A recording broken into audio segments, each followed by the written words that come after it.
Let's get down to business. In just 3 hours, I shot over 100 photos, 15 branded videos with various clips attached for a brand new clothing brand. This is how I did it.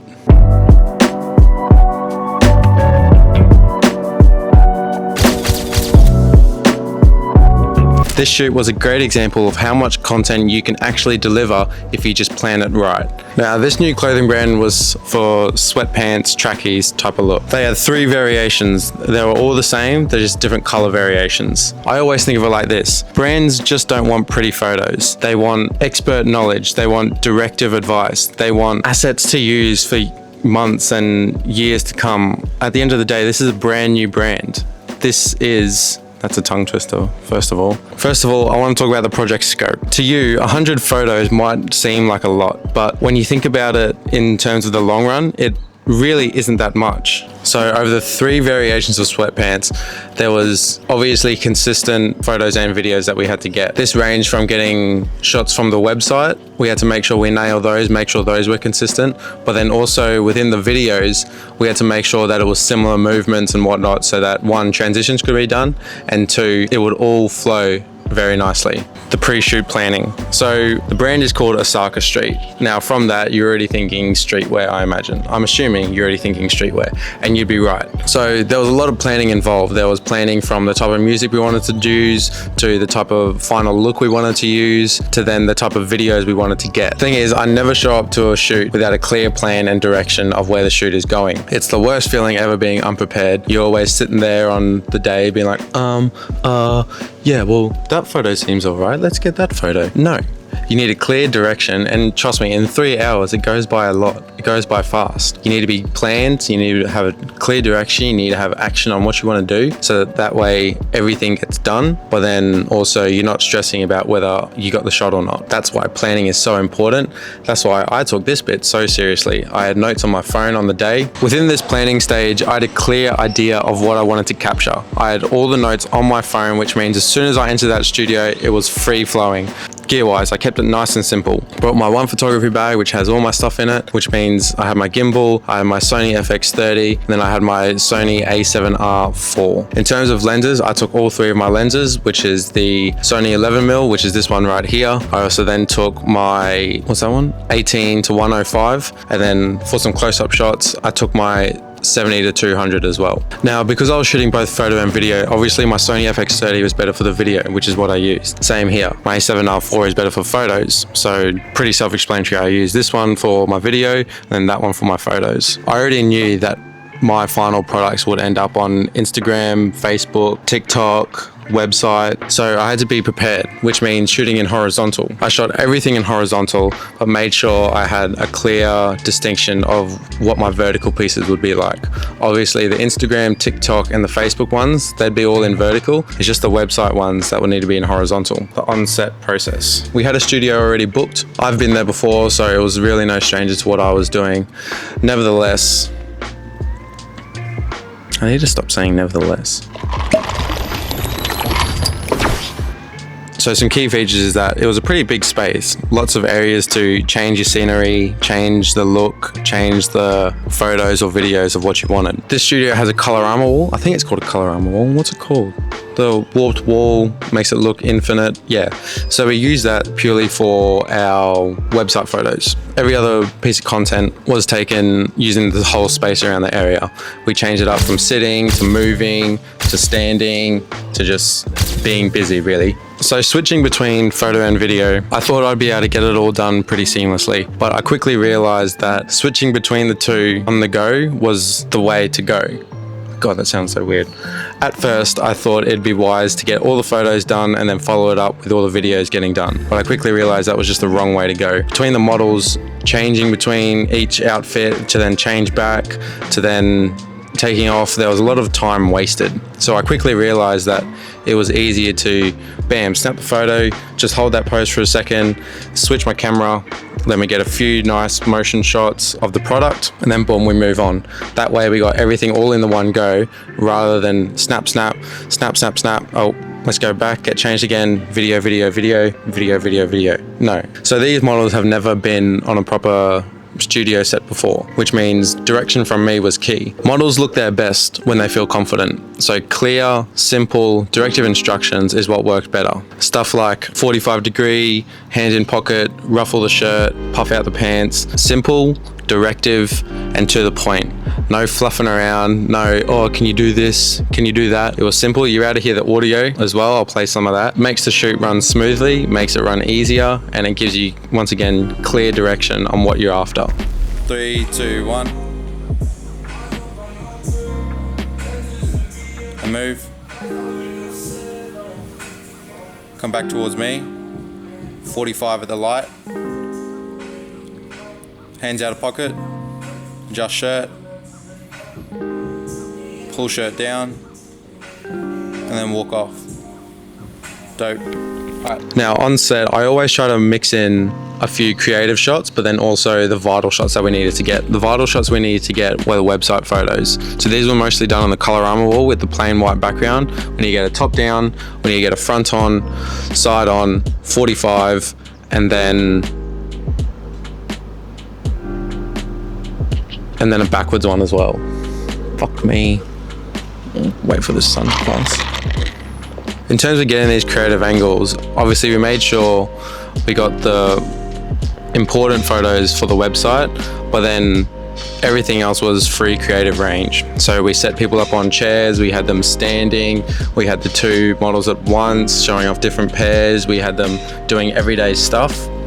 There's a wide range of scenes, a wide range of poses, a wide range of everything really, to make sure that we got creative enough.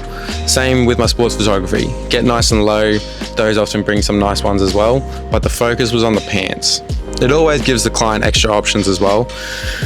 Obviously, I delivered 100 photos. In between that, there was solo product shots where the products would just be hanging up as if in a wardrobe or something like that, or just singular product photos by itself, but then also how they would actually be seen worn on a subject. So we had them modeled, and then we had them, we kind of had a wide range of stuff that was used. So a big part of this was consistency. That means the settings were the same, the lighting was the same, and once again, the overall look was the same. I had to ensure that my settings didn't vary too much. Obviously, according to lighting situations and whatnot, and the type of movement, stuff would have to change a little bit, but I made sure not to either crank the light or crank my settings to make the products look completely different. The last thing you want is when you send the first batch for being approved, the client comes back and says, oh, why does this black look darker than the other black? Or why does this gray look slightly white? That's the worst thing you want. When you have client changes, they should just be something simple like, oh, can you make this clip a bit shorter? Can you make this clip a little bit longer? Can we get this video down from 30 seconds to 25 seconds? It shouldn't be anything based on your settings on the day or what you could have changed on the day. They should just be simply editing changes. That's it. One of the things that you don't want is for photos to be similar, is for too many photos to be very similar. You want a range. You should really have the range. The range I typically do is around 1 to 3 pictures should be similar, but in terms of similar, like have them in the same pose but maybe do a different angle, or have them sitting in the same position but once again do a different angle, like go high, go mid, and then go close, or better yet, go high, go eye level, and then go low. That's kind of the variation you want. You don't want to be bang, bang, bang in the same position and then deliver those 3 photos. You pick the best out of those 3, but then change the scene, change your height, change your field of view. You don't want to be delivering pointless photos like that, because that just adds up so quickly and the client's like, well, what's the point in that? Yes, I've done that in the past. Yes, I've learned from my mistake.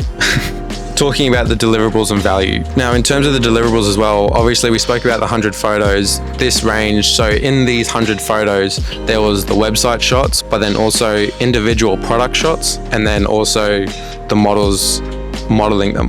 Those 3 subdivisions, they were all part of that 100 photo collection. In terms of the videos, now I delivered, what was it? It's about 3 3 times 3, 9. Yeah, so it's around 15. For each pant, I delivered 5 different videos. This ranged from being clean and simple to putting a little bit of editing to then putting a little bit of music behind it as well. All these videos that I did are available on the website. You can see them as soon as you scroll on. Osaka Street Co, something like that. The videos, not only were the videos going to be straight on the website, they're also going to be posted to TikTok, Instagram, and used for ads, which means they need to be punchy, to the point, and consistent across all 3 platforms. In terms of the value on set, I'm not there just to take photos and be on my merry way. I'm there to provide value. If I'm not providing value, I'm not doing my job. Value comes in the form of giving good directions, being creative, having ideas on set to then to then point out with the client on, oh, this has worked in the past before, what do you think of this? If I'm not there providing value on the day, then he could have just done it himself on his phone, or so by all means, I come with value when I have this type of equipment, but in terms of being actually on set, being talkative, being communicative, being a hype man or something like that, there's a fine line between. Basically what I'm trying to say is I need to be providing value. If I'm not providing value, then there's no point of me being on set. I need to be talkative, I need to be communicative, I need to be giving good directions, I need to be creative, and then above all, I just need to be a genuine good bloke. If I'm not there, if I'm just there sitting in the corner being boom, boom, like there's no value in that. No one gets any value from that. So at the end of the day, consistency was huge. All the photos and all the things I delivered, all the photos and all the videos I delivered were at a consistent look, they were at a consistent preset, and they were all consistent throughout both photos and videos. They looked the same. They looked, to how the client wanted. So overall, it was an awesome shoot. Vibes were great. Everything went well. No problems whatsoever. If you want to check out the stuff that I did, you can head on the website osakastreet.clo, or hang on, let me find it right now. Osaka Street. So it's osakastreetco.com. All the videos, everything you see on that website is done by me. So if you need a guide on what to if you're doing something like this and you want a guide, by all means go on there as well. See what's there, see what isn't there. I might have missed stuff, probably did miss some stuff in terms of what other brands have done, but overall the client was happy, I was happy, which is a big thumbs up. Cool. Alright, go.